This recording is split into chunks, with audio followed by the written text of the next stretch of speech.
How would you rate your fear and anxiety with connecting with people? When I first started on my journey to be more social, I would have rated myself maybe an 8 out of 10 in terms of fear and anxiety. I really didn't want to connect with folks unless I absolutely had to. Now, I connect with folks all the time, and my fear of connecting with folks is maybe a 2 out of 10, with the occasional 8 out of 10 when I haven't had the proper time to prepare. Welcome back to part 2 of the series for improving your social skills. In the first video, we spoke about adopting a growth mindset, and you hopefully put that growth into action by initiating a conversation with 10 or more people. This week, we're talking about changing your perspective when connecting with folks. If you're new, hi, my name is Luki, and I create educational videos on jobs, careers, and life. If you're looking for some practical tips, advice, and life lessons, subscribe to stay up to date. Now let's continue to improve your social skills as an introvert by changing your perspective. As you're undertaking the challenge to improve your social skills, and you're looking to incorporate a growth mindset into your day-to-day, consider changing your perspective. Have you ever thought about how powerful labels are? Not the ones on your clothing or brands, the labels you give yourself. You may identify as a shy introvert. What if instead you focused on where you want to be versus where you are right now? What if instead you called yourself an aspiring social person?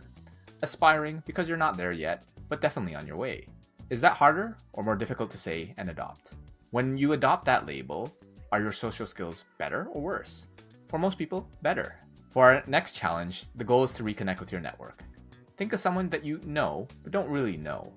Perhaps it's a classmate or a coworker that you see regularly, though you don't really speak to.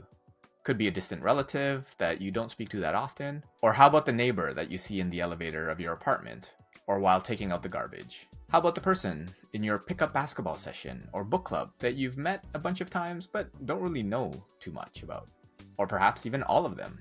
Visualize the next opportunity that you'll see them. Is that this week? This month? When you meet them next, you might do a head nod or say your obligatory hi. This time, you want to continue the conversation. Go towards them with a smile and say something like, "By the way, I'm Luki. We've seen each other a bunch of times, and I thought I'd officially say hi." Then, explore your curiosity.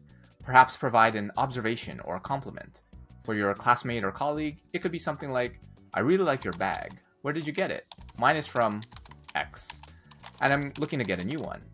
Or, "I notice you always have this coffee cup with an interesting logo. Where's it from? I tend to get my coffee from X, and I'm looking to try a new place." For your distant relative, you could say something like, "Hi cousin, I heard from my parents that something about them. Would you mind sharing more? I'm interested in the same area and would love to hear your experience." For your neighbor, you could say something like, "How long have you been in the neighborhood? What do you like most about the area? I've been here for X months or years and love that people seem to be quite friendly." For your basketball buddy, you could say something like, "What sort of practice do you do for your dribbling? I'm working on my ball control." Or for your book club colleague, you could say something like, "Do you take notes when you read, or how do you remember all the information?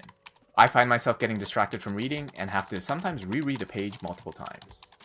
After all, if you want to improve your social skills, you have to be more social. Plus, what else would an aspiring social person do?